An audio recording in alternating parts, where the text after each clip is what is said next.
Parliament had their say. The Deputy President, Gachagua, too, had his say on Tuesday, firmly defending himself, denying the allegations that could put an end to his political career. Now, in 1 hour, 30 minutes, Gachagua responded to the impeachment motion spearheaded by Kibwezi West MP Mwengi Mutuse. He dismissed charges of money laundering, gross misconduct and constitutional violations, arguing that the claims are not only unfounded but also a political ploy. Gachagua painted the impeachment as a desperate attempt to undermine his leadership, insisting that the grounds for removal are frivolous and far-fetched. Let's listen to what he had to say. I'm sorry, Mr. Speaker, if the House took it that I say the House is a theater of the absurd.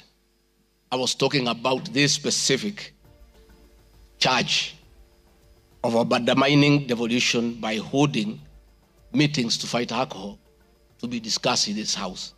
That, to me, is what I thought that moment. If it's 5 minutes or 10 minutes, that would be the theater of the absurd. President William Ruto, my boss, and I have been calling out senior government officials when they fall short of expectations. The Director General of the National Intelligence Service is no exception. He's not above the law. He's accountable to the people of Kenya for his performance. And I have had an argument that we should not call out those in the security sector. I would like you to play the next video.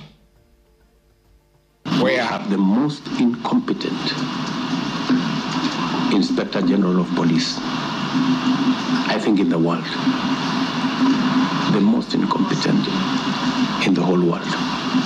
His incompetence may not necessarily play out when things are working, but when things get to a head and you need some decisions to be made,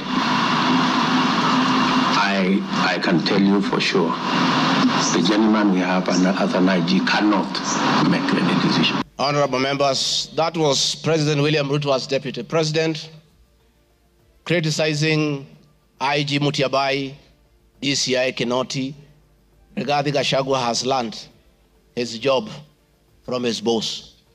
In accordance with Article 2 of the Power Sharing Agreement, ANC at Fort Kenya would have a 30% share is a word, of the national government positions. This drives my utterances about shareholding. It is embedded in all these agreements. I want to confirm that I have tremendous respect for Kenyan women, and I have never disrespected them. What has happened is that as politicians, there is always propaganda to undermine somebody. I call upon anybody with evidence that I've ever disrespected that person to come out and provide that evidence.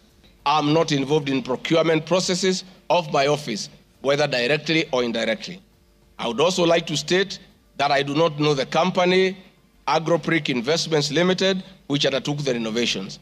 I do not know the directors and the company. I did not participate in the tendering or supervising of the same. Over of the motion has listed the 22 companies associated with me and has alleged that they have been used to massively launder money and conceal proceeds of crime, corruption, and benefit from influence peddling.